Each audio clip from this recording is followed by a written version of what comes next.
Make is one of the most powerful tools in no-code automation. I've used it for almost a decade to build workflows for myself, my team, and our clients at XRAY, and a lot has changed in that time. The company had a full rebrand when they switched their name to Make from Integromat. They've added hundreds of new integrations and dozens of new features, and of course, AI opened up countless new possibilities for builders. But despite all that, the core idea is still the same. Move data from one place to another, and stop doing that tedious work yourself. Here's what most people get wrong in 2026. They jump straight into AI and skip the fundamentals. The reality is, AI works best when it's built alongside solid automations, and Make is one of the best tools out there for building with both technologies, if you know how to use it. In this video, I'll show you 3 ways to automate with Make. First, we'll build a simple scenario to move data between apps. Second, we'll add AI to make that workflow a little bit smarter. And third, we'll create an AI agent that can make decisions on its own. By the end, you'll know enough to start taking real work off your plate. Let's get started. Once you log in, you'll see the Make dashboard. You'll see your usage and some other options on the side. We're gonna start with creating a scenario.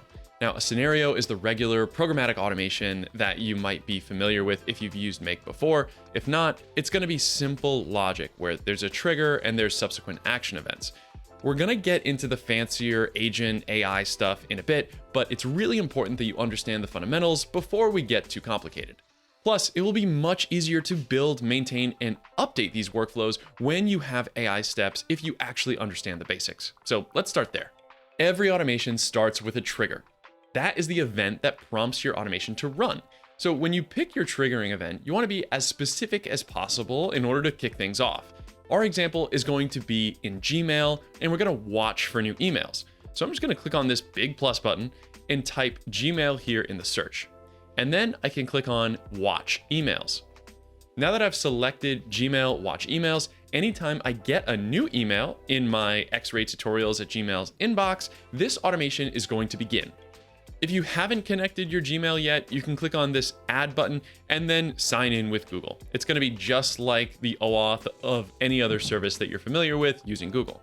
Note that you'll always need to do that with Make. Whenever you're trying to use a trigger or an action for a specific app, you'll need to log in directly into that app through Make.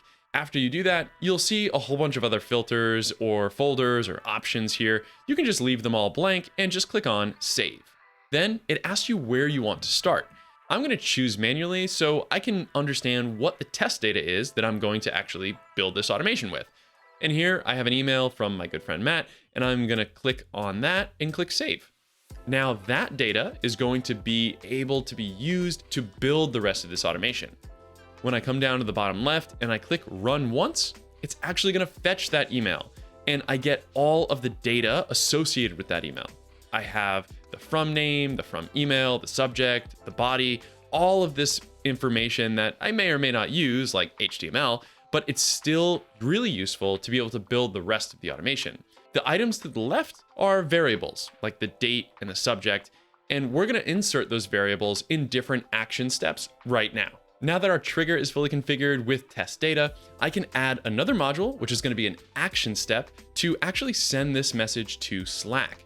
So I'm going to search for Slack here. I'm going to select Slack, and then I can search for Send Message. Awesome. If you haven't yet, you're going to need to authenticate in Slack just like you did with Gmail, and you can go through connecting a user or a bot.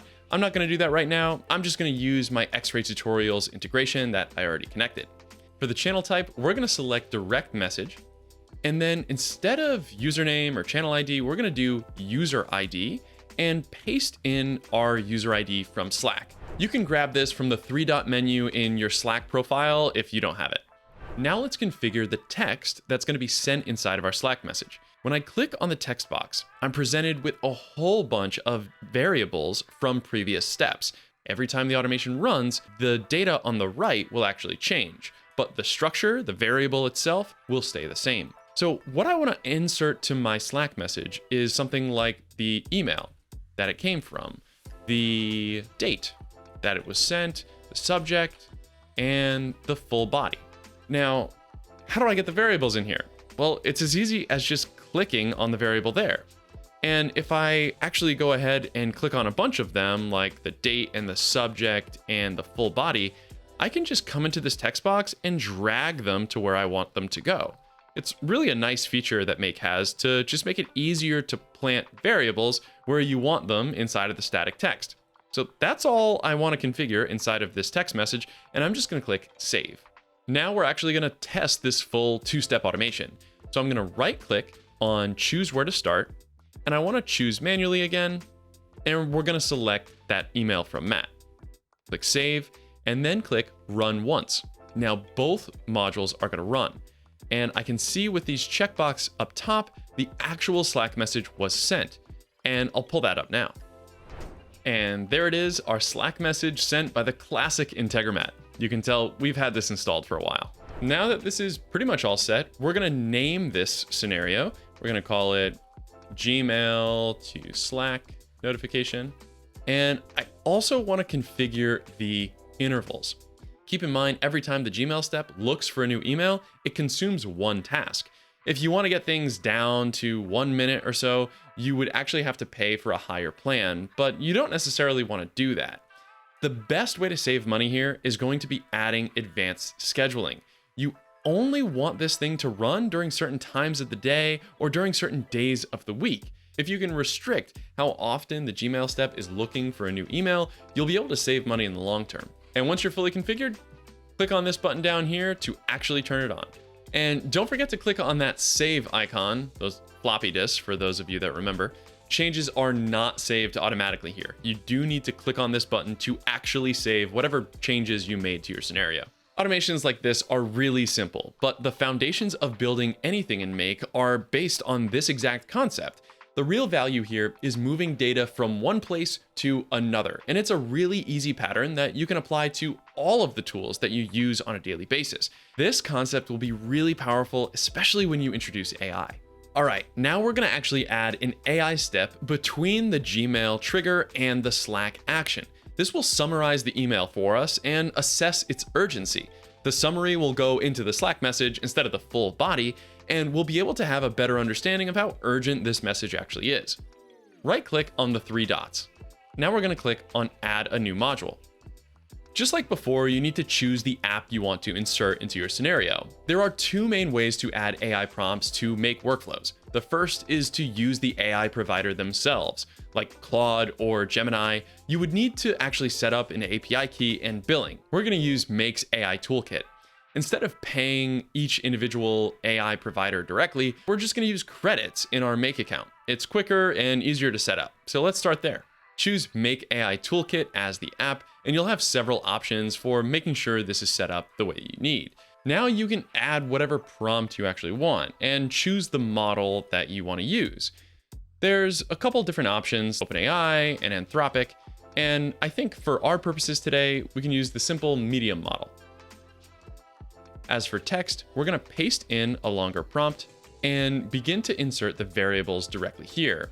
So for message info, we have a from name, we have a from email, we have a subject, we have a date, and an email body. Then I'm going to click on Save and come back over to our Slack message here. And I'm actually going to delete all of this stuff that we just did. Instead, I am going to use the answer here from the Make AI Toolkit.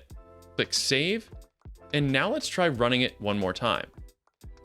Our scenario run, we're going to use the same one as before, and let's click Run Once. Now the Make AI Toolkit is hopefully summarizing this message, and we just received a new message on Slack. Let's check it out. We just got another message from Make saying that this is pretty urgent. We actually need to respond to this. It gives me a bullet point summary, and it says that the urgency is high, so I should probably respond to this.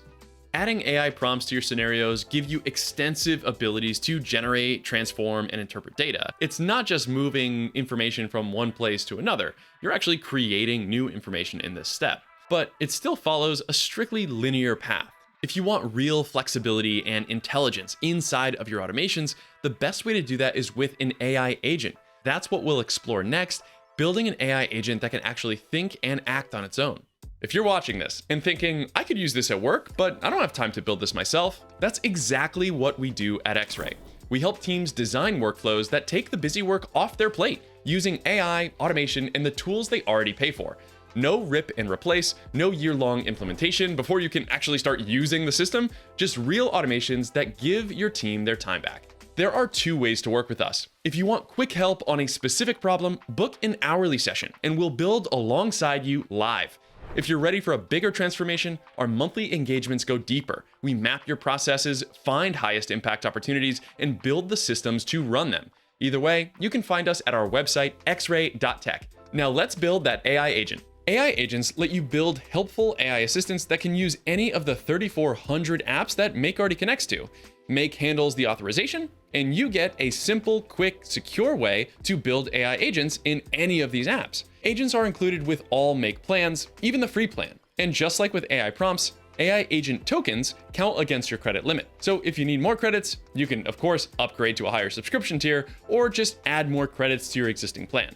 You can create an AI agent right inside of your scenario builder, which is really nice. Start with a trigger. Here, I'm using that same Gmail trigger as I was before. The agent will start running whenever I get a new email. So we're going to add an action and choose Add AI Module. Now we're going to choose Run an Agent. Today we're going to use a very streamlined configuration just to get started. If you want the more advanced features, let us know in the comments down below, and we'll make a new video for that. First, we need to do basic setup. So if you don't have a connection, add one here. You can use Make's default connection, so you don't need to set up and configure your own API keys. Next, select a model. The model is going to be one of small, medium, or large, or you can use one of the frontier models like OpenAI. For our case today, we're just going to use the small model because it's the cheapest. Then we're going to move on to actually setting instructions. You want to identify the general purpose of the agent, and you can add some simple instructions here. Of course, you can add dynamic values from the trigger, as you see on the right. For the input, this is where you can enter the prompt alongside data variables. I'll give it something similar to my prompt from before, and I'll wire up the specific variables from my trigger. There's one key difference about this prompt than the one from before. We're including some judgment here. We're only asking it to send a Slack message if the urgency is medium or high. And in this case, the AI agent is going to decide. There are input files and conversation IDs, and there's a whole bunch of other advanced settings as well. We just don't need these for this example. So now I'll leave it all blank and click save. Now we need to add a tool to this AI agent. You can think of a tool as a specific ability that you grant a specific AI agent. In this case, we're going to be adding a Slack send message tool to this agent. So just search for Slack. You're going to add the send message tool here. And you could change the name or the description, but we're just going to leave it as is for now.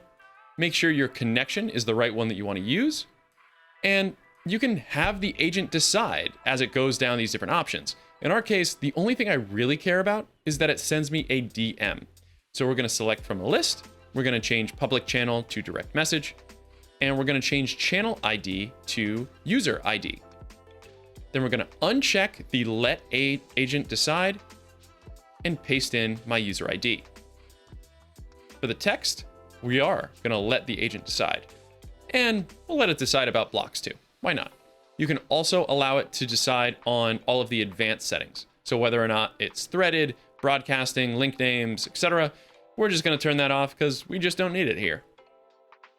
Click save, and then you can see a new node was added to the map that comes directly out of this AI agent. This is the option that we referenced inside of the instructions to send a Slack message. As you add more tools, you'll see that agent has access to more abilities. It's not necessarily another step in the automation, it's another option that the AI agent has at their disposal. You'll also notice inside of your agent options the ability to add knowledge sources. These are files that the agent could reference under certain conditions. We don't need that in our scenario. Additionally, you could add chat, and this is really how you would activate this agent, but in our case, we're triggering this agent to run whenever we get a new email in Gmail. So we just don't need those two options for now. But in your use case, you might have a good application for it. Now we're ready to test. Right-click on your trigger and choose where to start. We're going to choose manually, and we have two different options here. One of these should actually send a message, and one of them should not. So let's check this one first and see what happens. Click save and run once. The agent is thinking. You'll notice that this takes time. It's not as instant as a regular automation would be. This is because agents are a little bit slower and more computationally expensive. So expect it to go a little bit slower than a regular automation. And we can see that it actually did send a message. I can click on this checkbox and see that a credit was used and a message was sent inside of Slack. Because I selected an earlier email, it actually ran on both. We can see this too in this bubble here. What happened is both emails were processed, and you can see operation 1 and operation 2. The output is clear for operation 1. It shows that the urgency is low and who the sender and subject and everything is. It didn't actually continue on to send a Slack message. But if we look at operation 2, we can see that the output shows a medium urgency. And this medium urgency was passed on to the tool, in this case Slack, to actually send this message through Slack. Let's actually check Slack and see what it looks like. And here it is. A medium urgency message, a clean summary, and clear next steps. Awesome. And that's it. Be sure to click on this save button down here because if you change tabs, that scenario's gone. Now you're ready to turn it on. Configure your intervals. Usually I do Monday through Friday and some reasonable time bracket just to try to save a little bit of money on an automation running all the time. Then you're ready to go. That's 3 ways to automate with Make. A simple scenario that moves data from one app to another, an AI workflow that adds context and intelligence to that data, and an AI agent that can decide what to do on its own. At the end of the day, the goal is the same. Get repetitive work off your plate. If you want ideas for what to automate next, head to our website, xray.tech, and check out the blog. We're constantly sharing new tutorials and use cases. And if you'd rather build this with someone, just reach out to XRAY for a helping hand. If this video helped you out, like and subscribe to the channel for more AI and automation updates every single week. You can also find me and my company XRAY by searching for XRAY Automation on nearly every social media platform. For now, I've got to go. So until next time, find your focus and stay in flow.